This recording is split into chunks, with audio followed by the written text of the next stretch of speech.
Coffee is for leaders.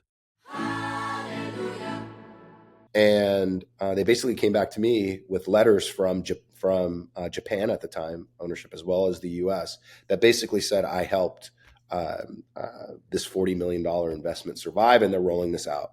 For that effort, I did put myself out there. I got a $50 gift certificate. That's awesome.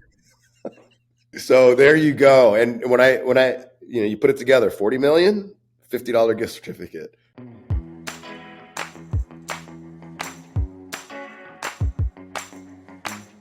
Cleveland, thank you so much for coming on the show. Honored to have you. You are the co-founder and CEO of PayScout. Tell us how you came to be the co-founder and CEO, and tell us what PayScout is. All right. Well, what PayScout is, PayScout's a payment processing technology company. And really what we do is we offer payment solutions to enterprise, medium, and small businesses. And our differentiation is that we utilize what we have as a proprietary payment orchestration platform that converts payments from what we traditionally think as a cost center to a profit center for businesses. And we do this really by harnessing payment data, utilizing tools such as artificial intelligence to accomplish what we call the 3 C's. And that's for our customers, for merchants, is to increase conversions, reduce cost, and improve compliance for them. And ultimately, PayScout's goal is to eliminate processing fees to merchants by offering the convenience of a myriad of payment types for customers that our merchants service. And that's PayScout in a quick nutshell. What got you excited about payments? It's the journey. So you just asked a little bit about how did I become CEO and founder. So prior to PayScout, I had built out a communication platform for public schools, started K through 12. And as that evolved, that platform eventually required from the schools that we were servicing the ability to orchestrate e-commerce transactions and for schools to be able to sell different items, as well as parents paying for different fees that may have impacted their student, their child. So as that evolved and those requests became more common, I had to then shift from building out communications to how do I integrate payments. And as I went through the journey of ultimately integrating payments into that platform, I actually sold the school side of the platform, but I kept the payment side. And what I saw from the payment side was really this ability for payments to go global at the time. And I just got married to it through that particular experience. I see that you studied philosophy at the UCLA, which is really cool. And you also studied business economics, but far more interesting is philosophy. I did a little bit of that myself in school. What was it about, like, philosophy and just general, like, are you still reading that type of stuff and digging into that type of stuff? Yeah. Okay. Now we can talk about some things, man. Here we go. Oh yeah. I don't think you ever get away from it. I would say for me, the challenge of how the brain has to problem solve, right? Traditional, what I would call traditional, our English, our history, our poli-sci, how logic solved problems was very straightforward. In philosophy, as you know, the questions were so open-ended. They're so difficult to kind of wrap the brain around as we talk about different things like existence or morality or whatever it may be. That challenge for me, I just naturally gravitated towards that as really kind of the foundation, fundamental way to think and solve problems. Yeah, the first time I read Nietzsche, I was freaked out, dude. Like that was not, you know what I mean? What was your experience with Nietzsche the first time you read him? Very, very similar. Really, like understanding how logic and how he used logic to once again solve these difficult questions. It was fascinating. to me. Yes, it definitely in the beginning, it does freak you out. But I think once you understand how they're using logic to come to certain conclusions using language, then it just becomes fascinating. No different than looking at a covalent bond in chemistry. That's a good way to put it, actually. Yeah, yeah. Yeah. By the way, he's also just a great writer, so it's super fun. Um, you emphasize the importance of culture a lot at PayScout. You've actually been recognized as a leader in culture. What is it about culture? How did you develop that? Give us a sense and some advice on how to build great culture within a company. So building culture was something that I had to learn and learn. You'd say the hard way. But where it became increasingly important to me is as I was building the international side of PayScout and bringing in different payment types from different places, across the world, obviously having to, in some instances, either interact with different cultures and at the same time having employees from different cultures, and like as I said, all over the globe. It really became apparent to me that I had to figure out how to define a universal culture, which I would call a universal language.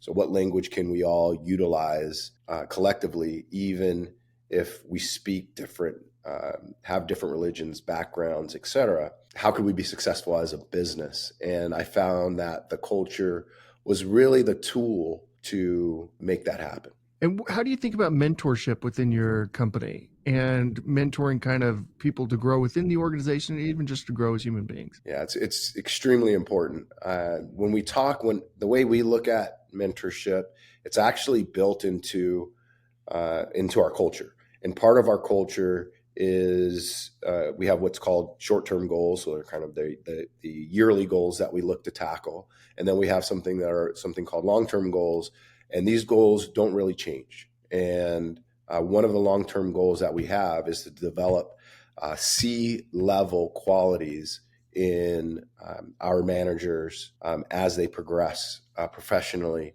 with PayScout. So for us, mentorship is fundamental to what we do because it's fundamental to how we look at our long-term goals and how we look at performance appraisals as it pertains to that particular goal. What about AI? How are you thinking about it within your company, and also just a broader, and I know this is an impossible question to actually answer, but I'd love your kind of perspective on it.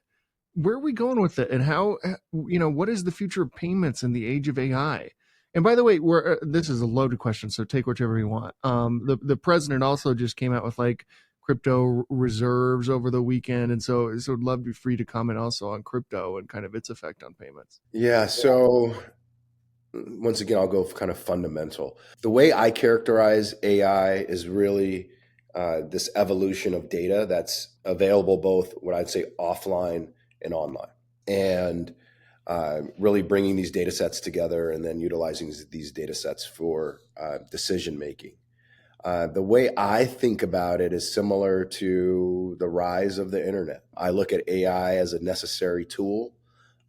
It's a tool to compete with others.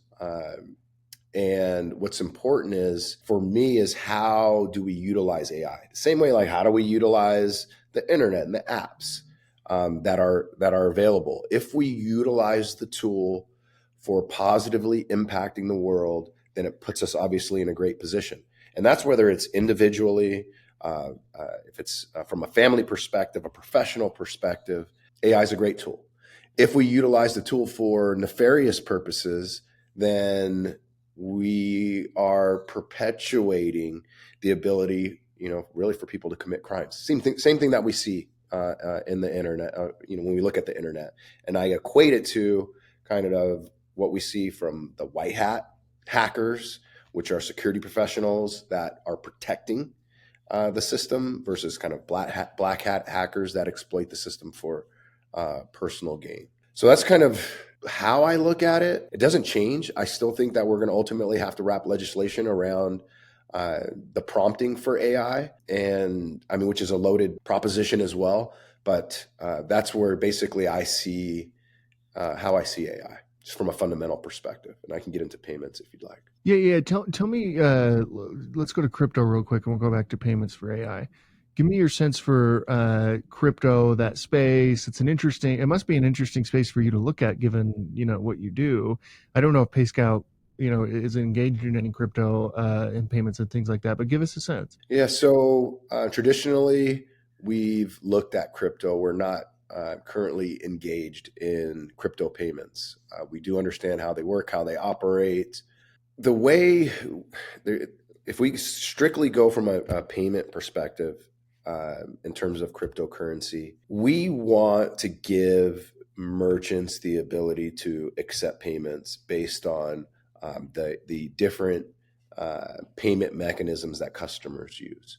So as we see the evolution of crypto, it's really for us not to be on the bleeding edge of it, but more on the cutting edge of it. So as we see more people want to utilize crypto in their daily lives, then that's something that we look at integrating and putting in place. We're seeing more, I can tell you, requests for it, but not quite enough to really kind of push it into the ecosystem the same way digital wallets are pushed into the ecosystem today.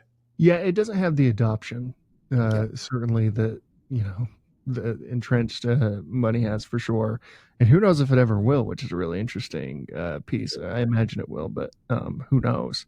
Yeah, give me a sense on the payments front and with AI, and how are you using it within your company? Well, we've always used data sets and what I would consider artificial intelligence from a fraud and risk protection perspective.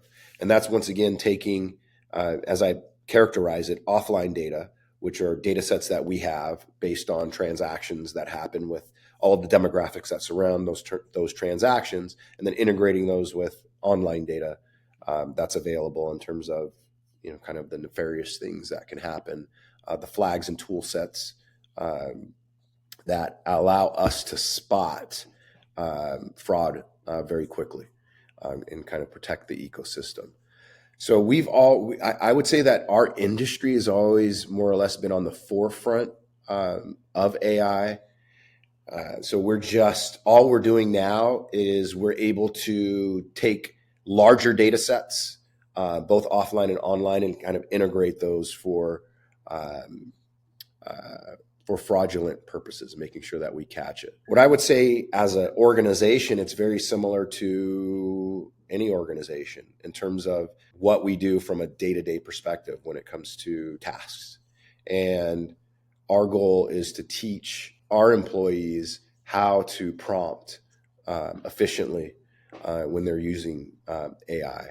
And I think the secret sauce is, once you have those prompts in place and you get a result back, is that you do personalize it rather than a lot of people do cut and paste. Same thing people did online, as you know. Go back to those days where people were writing papers and they would just cut and paste a paragraph, and the professor would Google it, find it, and bust you. It's kind of the same thing with AI, making sure that there's a personalization to the final product that's delivered. Yeah, that actually is a great analogy as well. I wonder what you read. What do you read, and what reading recommendations would you have for us? That's funny. So you did ask about philosophy. So I consistently read a book. It's called Groundwork for the Metaphysics of Morality. It's by Immanuel Kant. I've just always been fascinated with the subject. So from a philosophy standpoint, that's a book that I always dive into. Interesting enough, another book that I would recommend is a book called The Inner Game of Tennis. And it really talks about, I have these analogies. I have a sports background, so I really equate kind of what we do every day to what happens in sports. And The Inner Game of Tennis is just a well-written, easy to read piece that really talks about so many different aspects mentally of high performance. And starting off with, not to give it away, because I'd love everyone to read it, but Self 1 and Self 2, figuring out what that means and why athletes talk to themselves, and why leaders talk to themselves as they're looking at high performance. In terms of what I'm reading right now, I'm reading 11 Rings. It's just a book I never did read. Oh, cool. And for fun, if you want to call it fun, there's a book called Project Hail Mary. Oh, I've never even heard of that. What is that one about? Just started. So it's really about the existence of mankind and the fight for existence through a number of challenges. So, like I said, I just picked it up. Yeah, hell yeah. That's awesome. That sounds great. That's a great topic. That's the topic right there. Yes. I also wonder, as you kind of go along here, or I don't know, have you raised money? No. How have you thought about raising money, and why haven't you raised money? That would be an interesting thing for our audience to know. Yeah. So, we've been blessed as from the time we've started PayScout to now, over a decade. We have been a profitable company. So the need for us to raise capital has not really been something that we've looked at until recently. What we're seeing now in our industry is we're seeing a lot of consolidation. And so raising capital is now something that's on our radar. But it's not about profitability. It's just about scale at this point. Yeah. Who's a leader or an example of a leader that you admire? Gosh, so many. I mean, it goes from a father, I would say. That's where I would have to start. I grew up in a military family in terms of my father servicing. He was a Special Forces reconnaissance Marine, and really embedded tools for us for leadership, kind of growing up, understanding self-discipline and certain things of that nature, confidence, empathy, optimism. So I would say it's the father figure where it starts, and there have been a host of figures that have impacted my career up to this point. But I would have to say my father. Yeah, it's the best one. Tell me how you're thinking about 2025. We're talking end of February here. 2024 was obviously kind of a tumultuous year just because there was a lot of uncertainty. Is there more certainty now as you're looking at this year? Is there less certainty? Or you mentioned there was a lot of consolidation in your industry. What's happening? Yeah. So what I would, for us specifically, I would say more certainty than the prior year. And it's really the industries that we serve are now stabilizing.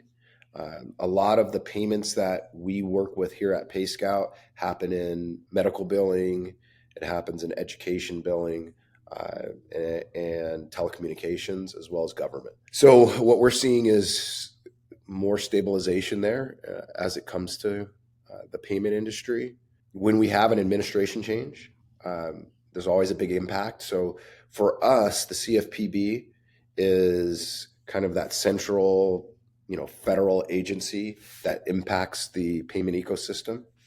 And we've done this once already with, Trump's prior term. So him coming into place now, it's really us gearing for what we saw in his first term, which was a shift from the federal enforcement actions that we see in the payment ecosystem to state enforcement actions that happen at the Attorney General level. So for us, what we're going to do is just really look at that shift and just make sure that everyone understands the issues that are fundamental to the different states, and that's what we build out in our technology, and just to make sure everyone's safe. Where are you based? We are in Sherman Oaks, California. Okay. Tell me about your name, Cleveland Brown. I'm sure you get asked this all the time. Like, was your dad or your parents big like Cleveland Browns fans? Or I mean, your name is incredible. I appreciate it. Like I said, from a CB to a CB, I appreciate Yeah, it. but mine's not as cool as yours. Mine's Clint, but that's lame. Yours Cleveland Uh, Brown, man. yes, it's a name. It's a name you have to live up to. But I am Cleveland Brown Jr., by the way. So Okay, okay. father is Cleveland Brown, so it was handed off. And yes, they were very big uh, Jim Brown, Cleveland Brown fans, uh, and that goes to obviously my grandfather. And I have a son, and guess what? He's Cleveland Brown the third. So, That's so cool. uh, so we're keeping it going. But yeah, it's a cool name. I will say though, it is a name that you have to live up to, and I tell Yeah, my son that all the time. that's incredible. Hey, finally, we end every interview with the same question, and that is at CEO.com. We believe the chances one gives is just as important as the chances one takes. When you hear that, who gave you a chance to get you to where you are today? Oh wow! So the chances, who gave me chances? I would preface that with the chances that one takes is really predicated in the confidence in oneself to put Mm, themselves out there. Once again, my philosophical side. Sorry for not answering it directly, but I would want people to understand uh, that you have to have confidence to put yourself out there. And then as people come along, uh, the chances that you take are more impactful. And I mhm, would say for me, it was my first bank manager at a bank. It no longer exists. It was once again consolidated to U.S. Bank, which is Union Bank of California. And this is where the entrepreneurial kind of seed started my journey. So I'm 18 years old at the time, so I have to give it up to my bank manager. And she tasked me with rolling out the first version of a Windows based application for tellers, loan officers, et cetera, as people would come into the bank. And they had these schematics. So I took it on. I said, I put my hand up, said, yes, I can do it. Really not knowing what I was doing. But you know what? I said, I'm confident enough to put myself out there and I can figure it out. Well, I got the schematics, put this, and she gave me that chance. So there's the chance that you're talking about. And what happened is I followed the schematics and it didn't work. I followed the schematics and it didn't work. I followed the schematics and it didn't work. Finally, to a point where I used my own logic and reasoning, and I put it together a little bit differently than the schematics, and I got it to work. And went back to the bank manager. Here it is. It's working. Got called in a couple days later, and the bank manager says, "Well, what did you do?" And then I went, "Oh no, I shouldn't have did this myself. This is like this banking apparatus platform." I said, "Well, it wasn't working, so I changed it and did this." She's like, "Well, the engineering team and the technical folks want to talk to you." I said, "Okay," and they got on the phone with me, and I walked them through kind of what I had done. Anyways, long story short, basically what happened is they had about $40 million worth of investment into new equipment and technology that they were going to basically terminate and trash. There were 9 pilot offices that it didn't work before ours. Ours happened to be the 10th. And they basically came back to me with letters from Japan at the time, ownership, as well as the US, that basically said I helped this $40 million investment survive, and they're rolling this out now to all of their bank branches. The seed that was planted, I'm sorry to make this long, was the fact that for that effort, I did put myself out there. I got a $50 gift certificate. That's awesome. And Where was it to? so there you go. And when I you put it together, 40 million, $50 gift certificate. You know what? What I was the gift certificate to? Where did was it like a steakhouse? at the time, and it was called Comp USA. Oh yeah, okay, cool. Yes. So it was a $50 gift certificate to Comp USA, which I never spent. What I did was I took the gift certificate and I pinned it on my wall as a reminder that if I'm going to help solve a $40 million problem, I think $50 gift certificate isn't enough for the time and effort. So there you go. It was my bank manager. Sorry to give you that long story, but realistically, there you go. There was the seed where I said, you know what, it'd be best if I worked and built something myself. Yeah. Well done. And you have, and congratulations on everything you built. Cleveland, thank you so much for coming on the show. Pleasure to have you. I appreciate it, Clint. Thanks, man.